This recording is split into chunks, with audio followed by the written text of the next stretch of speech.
Mark Bishop Show. Truly like a box of chocolates. You never know who you're going to meet. From business, lifestyle, and fun. Here's Mark.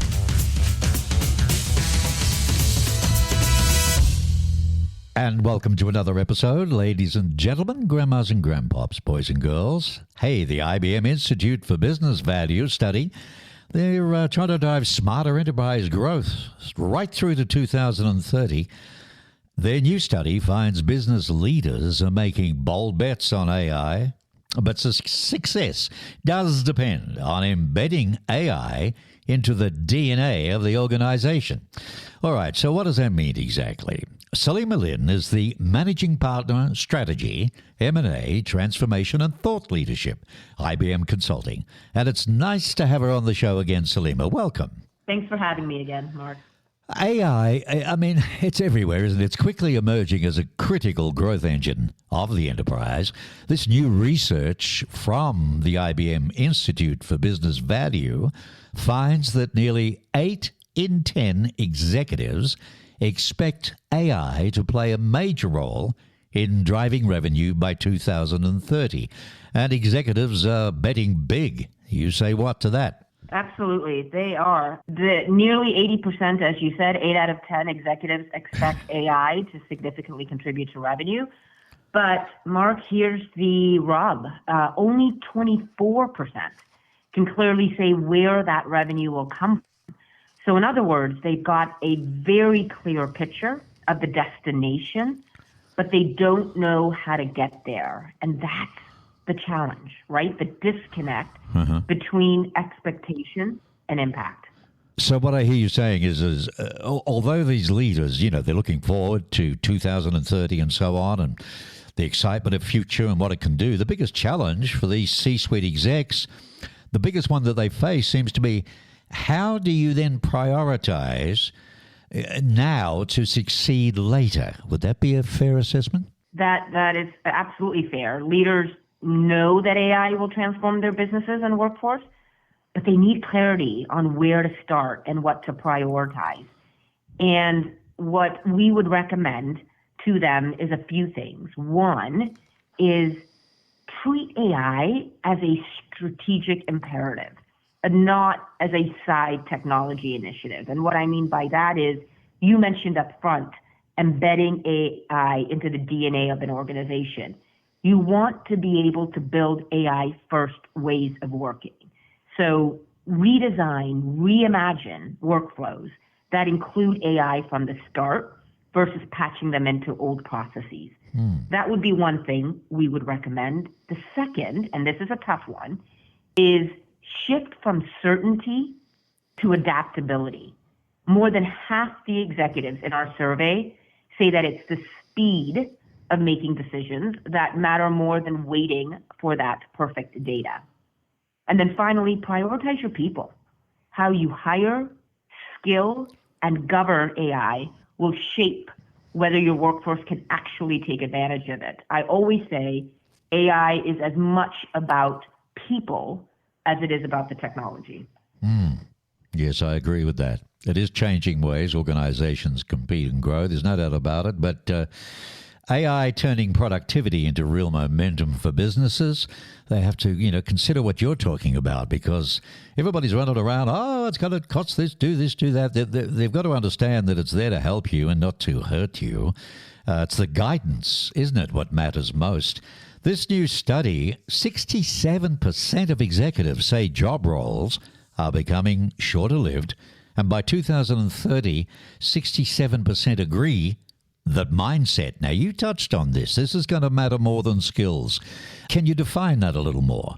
Sure. So today, all the conversation is around how AI augments people. By the end of the decade, that will flip. It will be about how people augment AI, bringing judgment, creativity, problem solving, ethics, and context that AI can't generate on its own. So whereas you're absolutely right that roles won't last as long, many of today's skills won't exist at the end of the decade. In fact, I believe more than half expect current skills to be obsolete by 2030. What it means is that we need to drive this skilling and continuous learning into the enterprise. And as leaders, we need to clarify where AI informs decisions and where people remain accountable so that governance evolves as AI becomes part of our everyday work. Yeah. When you talk about AI first organizations, right, in the study, 79% are more likely, let's look at these individually, 79% more likely to automate knowledge work. What's your brief on that?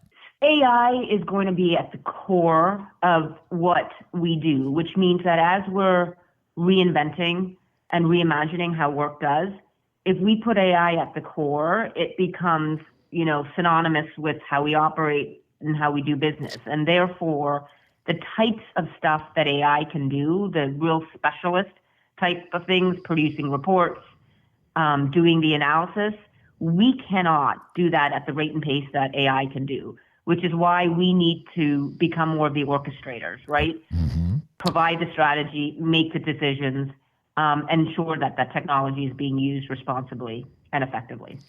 48% more likely to create net new job roles, and 46% more likely to redesign organizational structures to deliver greater AI value. So how do you see that playing out? Yes. So you said AI-first organizations are 48% more likely to create net new jobs. Correct. This debate about AI versus jobs is often framed incorrectly. If we're using AI to drive productivity, that produces cost savings that we can then refuel to drive growth. And when you have growth, it creates new roles, even as routine tasks evolve. And at IBM, we've been saying that for years, right? AI will transform every job. New jobs will be created, many more will be transformed, some will transition away. But if you're AI first, you're embedding it at the core, you are more likely to create net new jobs. Yeah, so don't leave it too late. We'll look at that later. No. For organizations early in their AI journey, it's the guidance that matters most, isn't it? And that's what you do. That's what IBM does. You're there. You literally hold their hand, don't you? We're there to guide them, absolutely. And what guidance would we give them? We'd say three things, or I will say three things. One is that speed matters. Don't wait for the perfect clarity. You need to move fast, learn as you go, put the right governance and people in place from the start. Second, as we've already talked about, don't just bolt on AI to existing processes. Actually reimagine how work gets done. And by the way, that's true whether you're early in the journey or you're pushing past the experimentation phase. And then finally, and this is critical, AI success ultimately is about your people. And so give them time to train, support them in building new skill sets. Design a workforce and a workplace that allows them to invest in upskilling themselves, gives them the space to experiment, and make AI learning a continuous journey as part of their jobs. Yep, you're dead right. You're spot on. Where it's tougher for the small business guy like me, when you're a one-man army and you're trying to learn all the time, you're not doing business. So it's all right for the bigger companies, Salima. They can, okay, I want you to learn, take your time, study this thing and do that. Are executives doing that now towards their staff?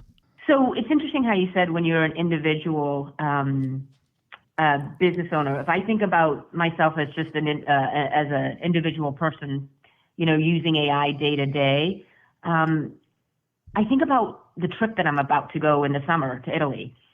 I've used AI to help work that whole itinerary out for me. And in fact, it's actually saved time, right? So that I can be thinking about what will I do there? What do I pack? Yeah. It's done all that thinking. Honestly, it would have taken me, I think about my trip last year to Greece with my kids. It took me so long, so many hours to put it all together this time. It took me a fraction of that time. So I actually think even as an individual, doing this, it does make us more efficient, and so therefore we have more time to do the more interesting parts of our job. Well, Salima, you've just opened the eyes of a lot of, single business workers, I can assure you, saying, I never thought of that. Oh, I'll try it. Have a lovely trip. Have your luck. Salima, gee, you get around. Greece, Italy, where are you going, as a matter of interest? In Italy. Italy. I can't wait. I'm taking my kids. Rome, Florence. Oh, lovely. And Venice. All right. Yeah, very good. Well, thank you. Thanks for coming on the show again, keeping us up to date. IBM in the forefront, as usual. Ladies and gentlemen, Salima holds a master's degree in health policy and administration from Harvard University and a bachelor's degree in business administration and biology from Simon Fraser University. Clever lady. You heard her here on The Mark Bishop Show. Join us again for another episode of The Mark Bishop Show. It's a production of Mark Bishop Media.